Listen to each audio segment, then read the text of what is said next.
everybody. So this week's video is going to be a little bit different.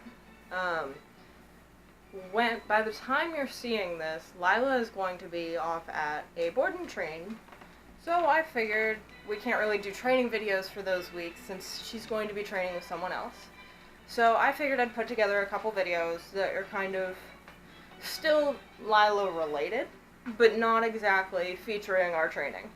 Just so we can have a video every week, just like we promised we would. This week, we're talking about all our gear. I feel like a hoarder. Look at this. We have miscellaneous stuff, we have leashes, we have vests, and there's a wall of patches over there somewhere. So, let's get started. Okay, take two. So, we have Lila's collar. Come here. Yep. Good. Yes. We have Lila's collar. It's a brown leather with blue turquoise spots alternating with little sun patterns. That's what we keep her tags on. Because you always gotta have tags. Okay, thank you. Really. We have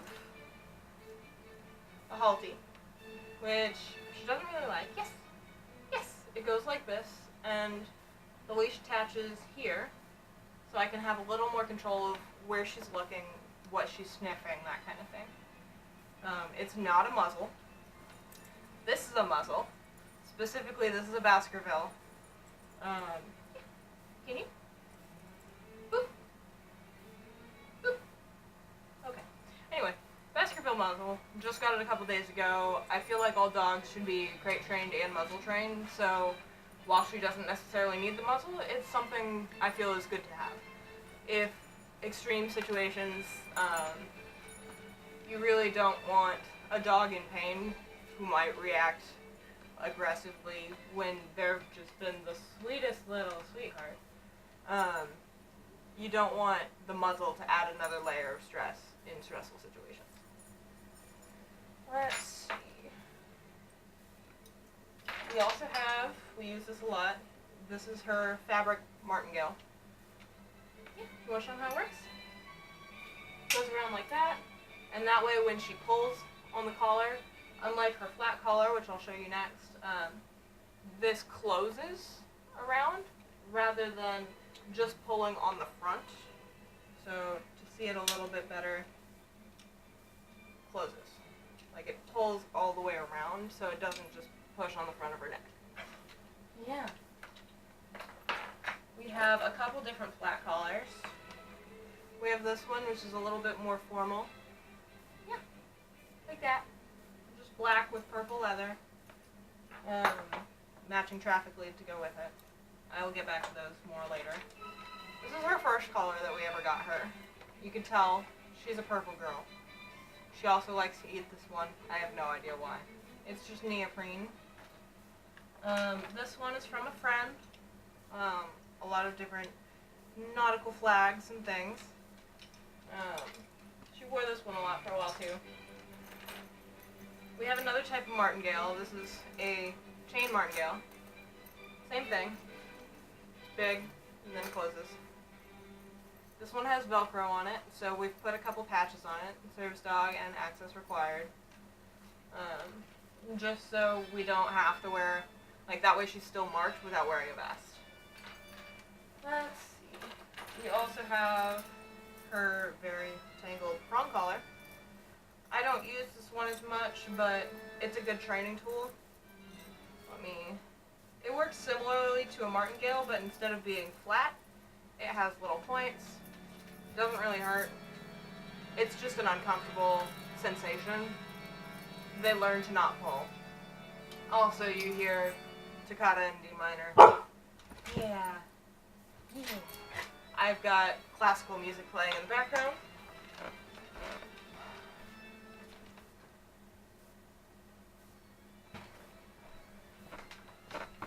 Just because I need something in the background. Come here. Good time. We have our treat bag. She magically gets really quiet and behaves really well when this comes out. Can you sit? Down.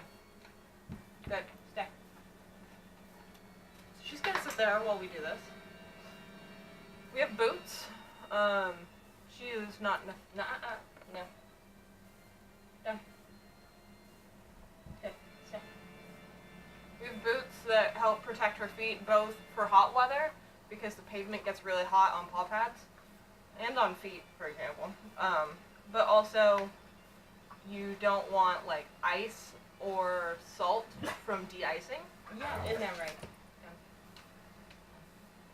You don't want salt from de-icing in their paw pads because that's also not good for them. More often than not, people won't think about buying the pet-friendly version. So, protect them. They walk funny too. It's really fun to watch. No. Come here. We have door pulls. So it either just goes over like that. Yeah. You want to pull? You want to pull? Yes. Good girl. Yes. You know that earns you a treat. Every time. There you go. Okay. Or it goes through and hooks like that. Yeah. Isn't that exciting? Yes, you're being a little shit. Good girl. Okay. That is our miscellaneous items. And we'll be back with more.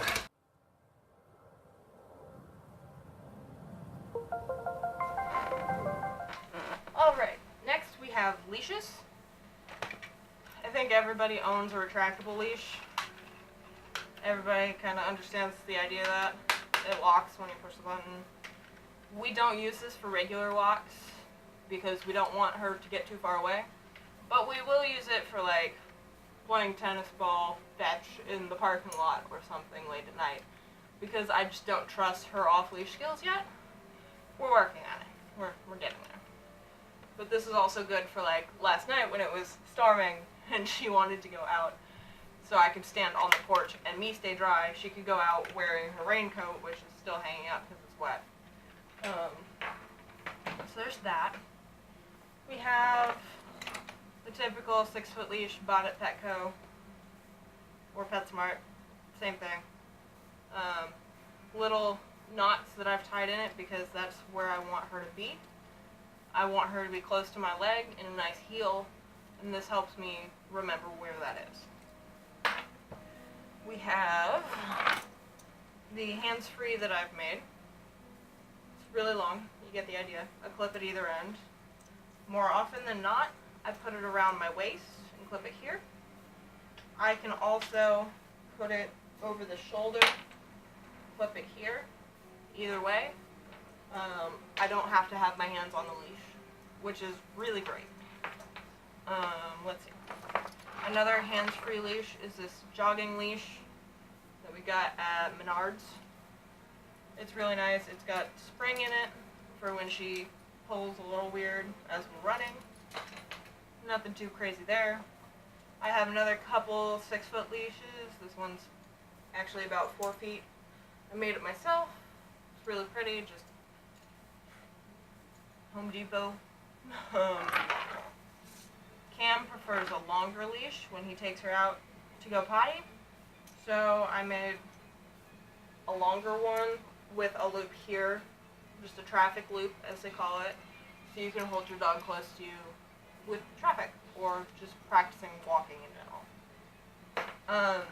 I've mentioned it before with the other one, traffic leads, pull tabs, whatever you want to call them. Very short loop with a clip, attaches to their collar or harness if that's something you do.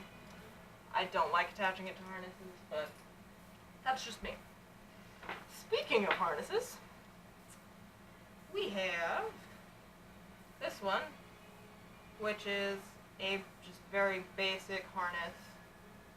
Nothing too fancy. Clip here, goes over the head, leg here, leg here. Let's see. We have her cooling coat. I will insert pictures of her wearing it here. She decided to go take a nap, being a little grumpy butt. The idea is you soak this in water. As the water evaporates, it cools the dog, which is great for how hot it gets in summer, especially having a dog with mostly black fur. Our other harness is still hanging up. Came in this nice little bag. We have our car harness. It's a load-up harness from Roughwear. Roughwear is great, especially to service dog handlers. They try really hard. Basically, it's just this little thing. This is going underneath her. This is at her chest. This is across her back. I have a little pull tab here. Yeah, you can figure out what it says. But the way that this works is this little buckle goes through here, just a little metal buckle, lays flat like that. The seat belt goes through this loop at the back, so that's sitting at her lower back, keeps her in the seat, which is good. She likes to walk around in the back seat. We're still working on that too. Now, vests. I'm going to show our newest setup, which I love a lot. But honestly, I don't remember. The handle was made by Maggie. I remember that. This is our counterbalance handle. Basically, it's just a rigid handle that stands up all the time that I can grab when I'm feeling anxious and need some connection back to reality without reaching for this pull strap that just flaps back here. The harness itself is from Bora by Aura. It's a really great, well-made harness, super soft fleece, great stitching to say service dog. It's really bright, really pops. Pull strap came with that also, super soft. Most of these patches came from JC, and this is a One Tigress Apollo tactical vest that turns into a cape, which is what we love. It's got pockets here, which I will use for cards because they're not that big. But yeah, I really love how this works and how this looks on her. Again, I'll put more pictures in after bed. Our other tactical vest, very One Tigress-esque, I actually added the pouches on the sides. More patches. A leash wrap across the front so people understand she's not to be talked to or distracted as per the law. And stating again, she's psychiatric service dog.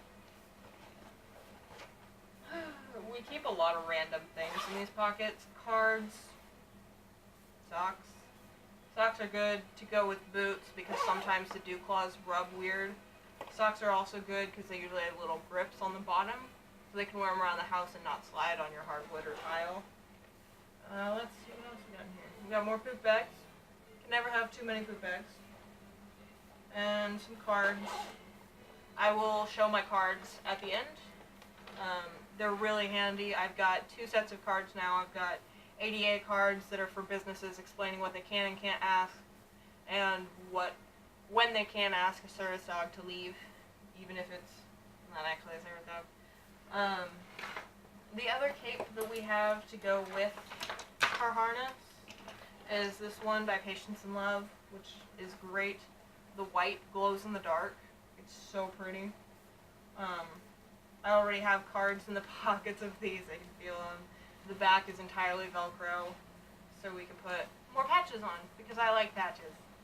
Also, the state of North Carolina, for us to train and go to non-pet friendly places, we have to have her marked as in training somehow. So I figured I would have Velcro so I could put an in training patch on there and take it off whenever I feel like her training, like she's solid enough to not be in training anymore. But the reality is all service dogs are always training.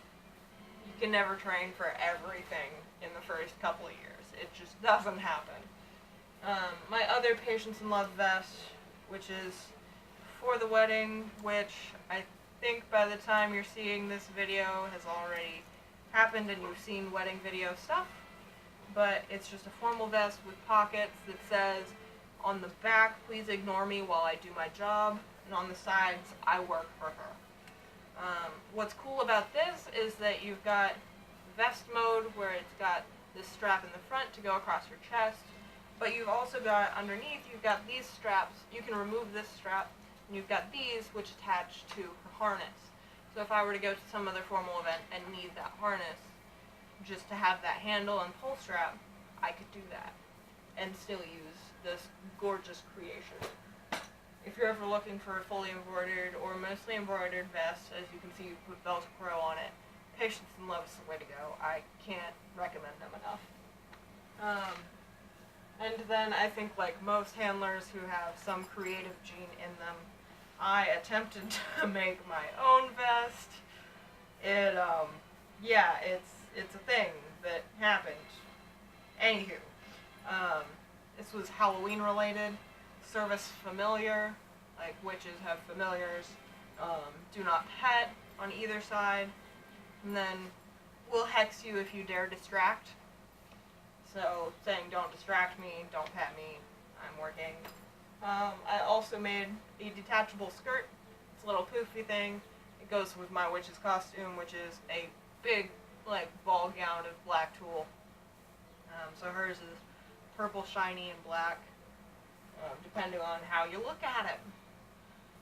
I think that's about it. We have our grooming stuff like brushes, nail files, shampoo, wipes, things like that.